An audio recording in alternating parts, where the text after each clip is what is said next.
সুপ্রিয় শিক্ষার্থীবৃন্দ, আরো একবার আন্তরিক শুভেচ্ছা জানাই এম-জামান টিউটোরিয়ালস এর পক্ষ থেকে।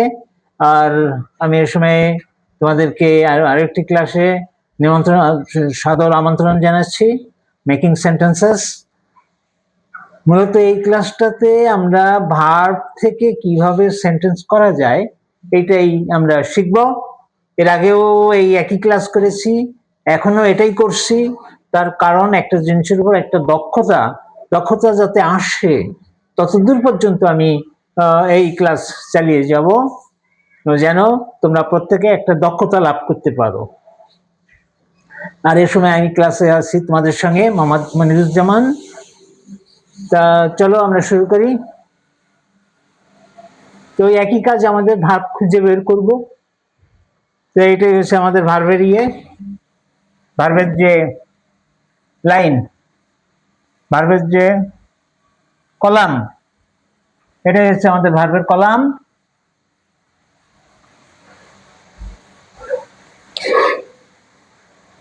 এখানে আমরা দেখি ক্রিপ, হামাগুড়ি দেওয়া, চাইল্ড। চাইল্ড কথার অর্থ গালি দেওয়া, বকা দেওয়া। শাইন, আলো দেওয়া। রাইজ, উঠা। ফেয়ার, ভয় করা। থিঙ্ক, চিন্তা করা।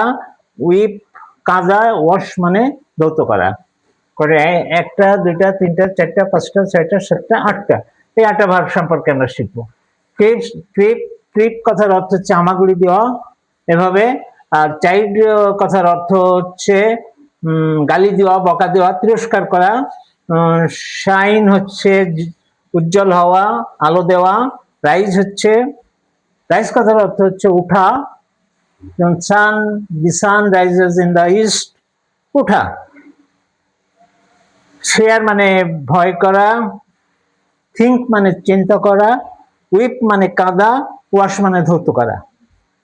তাহলে আমাদের যে সেই আগের একই নিয়ম, সেন্টেন্স করতে হলে আমাদের কি দরকার? সাবজেক্ট। তারপরে কি দরকার? প্রেডিকেট। সাবজেক্টের ভিতর আছে he, she, it, I, we, you, he, she, it, they, Rahim. অর্থাৎ পার্সোনাল প্রোনাউন বলতে আমরা যেগুলো বুঝি সেগুলো আছে আর কি।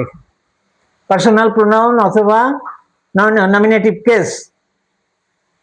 নমিনেটিভ কেসের যে লিস্ট, সেটাই হচ্ছে আমাদের এখানে পার্সন, অথবা পার্সোনাল প্রোনাউন, তারাই হচ্ছে আমাদের এখানে সাবজেক্ট। অর্থাৎ I, we, you, he, she, it, they এবং এনি নেম, যে কোনো একটা নাম, এগুলো হচ্ছে আমাদের সাবজেক্ট। তো এখানে প্রথমে আছে হি ক্রিপস। সে আবার সেই একই বিষয়, S third person singular number বলে এস যোগ হয়েছে। হি ক্রিপস, সে হামাগুড়ি দেয়, তিরস্কার করা। হি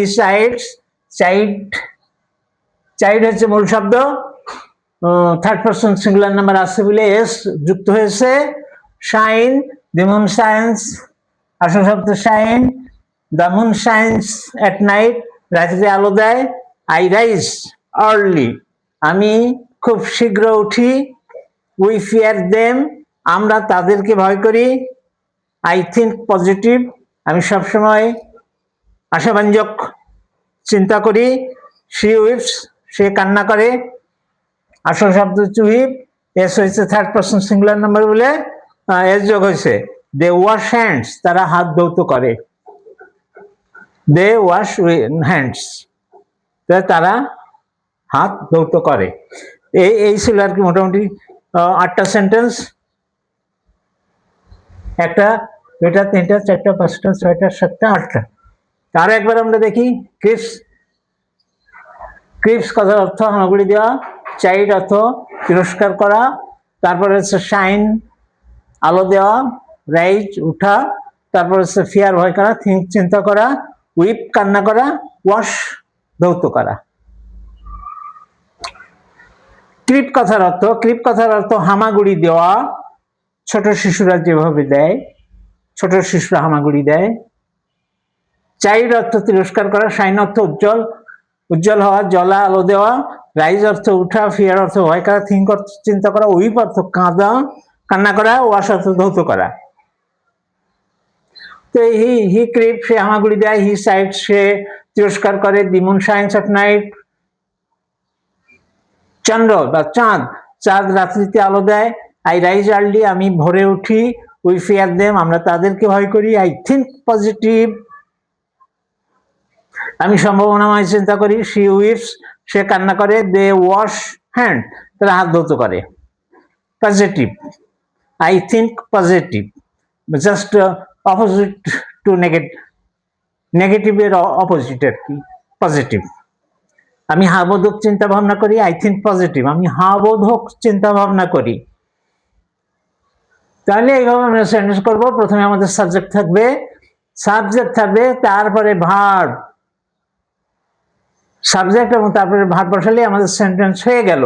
তারপর আমরা অবজেক্ট বসাবো এবং তারপরে যদি কিছু থাকে এক্সটেনশন সেটা আমরা বসাবো। তাহলে আমরা এখানে সাবজেক্ট, ভার্ব এবং অবজেক্ট এই তিনটা মিলিয়ে আমরা সেন্টেন্স করছি। আই থিঙ্ক পজিটিভ, এটা সাবজেক্ট, এটা ভার্ব, এটা হচ্ছে object. They wash hands, they হচ্ছে সাবজেক্ট, ওয়াশ হচ্ছে ভার্ব, হ্যান্ডস হচ্ছে object. They subject, wash verb, hands object. তা ভার্ব এবং অবজেক্ট মিলেই প্রেডিকেট। এই লাইনে ভার্ব, এটা অবজেক্ট, দুটো মিলে প্রেডিকেট, আর সামনে প্রথমে থাকছে সাবজেক্ট। সাবজেক্ট এবং প্রেডিকেট মিলে সেন্টেন্স। সাবজেক্টে he she it, I we, you, they Rahim, ভার্বে ভার্ব, V1 মানে সিম্পল ভার্ব যেটা সেটা, আর হচ্ছে অবজেক্ট। মোটামুটি ভার্ব প্রত্যেকটা সেন্টেন্সে অবশ্যই লাগবে। তো এগুলো আমরা দেখলাম, 8টা ভার্ব সম্পর্কে আমরা পরিচিত হলাম এবং সেগুলো আমরা সেন্টেন্সে অ্যাপ্লাই করলাম। আর এই যে লিস্টটা, এটা আগেও ছিল, আমি রেখে দিয়েছি, কারণ এটা আরেকবার দেখলে আরো একটু হৃদয়ঙ্গম হবে। যত বারবার দেখে আমরা এটা মুখস্থ করব। এগুলো খুবই গুরুত্বপূর্ণ, যেমন ওবে, বড়, বিলিভ, ক্লিন, স্টার্ট, লিটেন, কিল, বিগিন, ফলো। এই ভার্বগুলো খুব ইম্পর্টেন্ট। ফলো মানে অনুসরণ করা, বিগিন মানে শুরু করা, কিল মানে হত্যা করা, লিটেন মানে শোনা, স্টার্ট মানে আরম্ভ করা, ক্লিন মানে পরিষ্কার করা, বিলিভ মানে বিশ্বাস করা, বড় মানে ধার করা, প্লট মানে ভাষা, ওবে মানে মান্য করা। এই ভার্বগুলো আমরা শিখবো এবং এ দিয়ে আমরা সেন্টেন্স তৈরি করব। যখন আমরা একটা ভার্ব দিয়ে সেন্টেন্স তৈরি করতে পারবো, যে কোনো ভার্ব দিয়ে সেন্টেন্স তৈরি করতে পারবো, তখন আর কি মোটামুটি আমরা বুঝতে পারবো যে না, আমাদের হয়তো কিছুটা অগ্রগতি হয়েছে। তাই জন্য আমি প্রত্যেকটা ছাত্রছাত্রী বন্ধুদেরকে বিশেষভাবে অনুরোধ করি, তোমরা প্রত্যেকটা ভার্ব অত্যন্ত সুন্দরভাবে মুখস্থ করবে এবং প্রত্যেকটা ভার্বকে সেন্টেন্সে অ্যাপ্লাই করে দেখবে যে হচ্ছে কিনা। এভাবে ট্রাই করতে করতে একদিন অবশ্যই হবে। আজ এটুকুই, আজ এই পর্যন্তই। এ সময় ক্লাস এখানেই শেষ। শীঘ্রই দেখা হচ্ছে আরো একটা ভিডিও নিয়ে। ততক্ষণ পর্যন্ত তোমরা ভালো থাকো। আর হ্যাঁ, এই চ্যানেলটা সাবস্ক্রাইব করতে ভুল করবে না, বেল আইকন বাজিয়ে সঙ্গে থাকো এবং কমেন্ট করো। তোমাদের যে সমস্ত ক্ষেত্রে সমস্যা আছে তোমরা সেটা কমেন্টে লিখো, যেন আমি পরবর্তী ক্লাসে তোমাদের সমস্ত সমস্যার সমাধান করতে পারি। ভালো থাকো, সুন্দর থাকো, খোদা হাফেজ।